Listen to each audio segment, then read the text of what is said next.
Hello મિત્રો, કેમ છો? મજામાં? આપ સર્વેનો ખૂબ સારો એવો પ્રતિસાદ મળી રહ્યો છે. ત્યારે આપણે એક નવી વાર્તા લઈને આવ્યા છીએ અને ઘર પરિવાર કુટુંબમાં માટેની એક વાર્તા છે. ગામડું ગામ છે. એક સહપરિવાર કુટુંબ રહેતો હોય છે. માજી એટલે કે બેનને 3 દીકરા, એમાં મોટા દીકરાના લગ્ન થાય છે. પહેલાના સમયમાં લગ્ન એક અમુક ઉંમર મર્યાદામાં કરી દેવામાં આવતા. તો પેલા મોટા ભાઈને ત્યાં એના લગ્ન થાય એટલે ભાભી આવી જાય છે.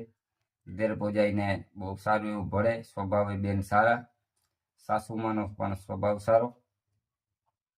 હવે થાય એવું કે સવારે દેર જ્યારે કામે જતા હોય, પોતાને અલગ અલગ ઘણા કામ હતા, ખેતીવાડી બધું હતું, તેલના ગાણા એવું બધું હતું. એટલે ભોજાય છે એ દેર જતા હોય એટલે પૂછે કે તમે સીધ જાઓ? તો કે હું કામે જાઉં.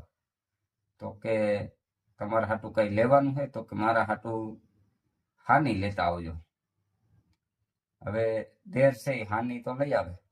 એટલે ભોજાઈને પૂછ્યું કે તમારા માટે હાની લઈ આવું તો રાખું ક્યાં?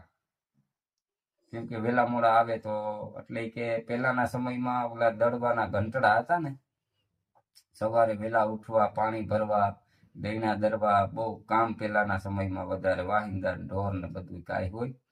તો કે સવારમાં વેલા ઉઠતા હોય, દૈણા દરવાના હોય તો પેલા દૈણા દરાઈ જાય ને હાની ખવાઈ જાય. તો કે ઘંટડા નીચે મૂક દેજો. એને એમ કે કોઈને ખબર ન પડે એમ. આ થોડો સમય સુધી હાલતું. તો એક વખત એમના સાસુમાં હંજવારી કાઢે તો હાહુમાના હાથમાં આવ્યો કે આ હાનીનો વાટકો.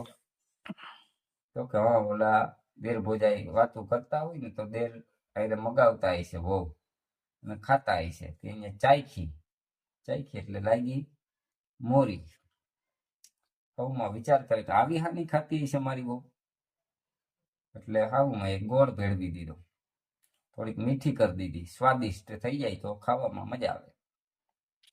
હવે હાઉમાં એ વાતની ચોખવટ કરી નહીં કે દીકરા તું આમ છાની માની હાની ખા, મોરી નો ખવાય, મીઠી નો ખવાય. એને ખબર હતી, જાણતા હતા બધું, છતાં પણ એને એ બધું હાલતું તો હાલવા દીધું.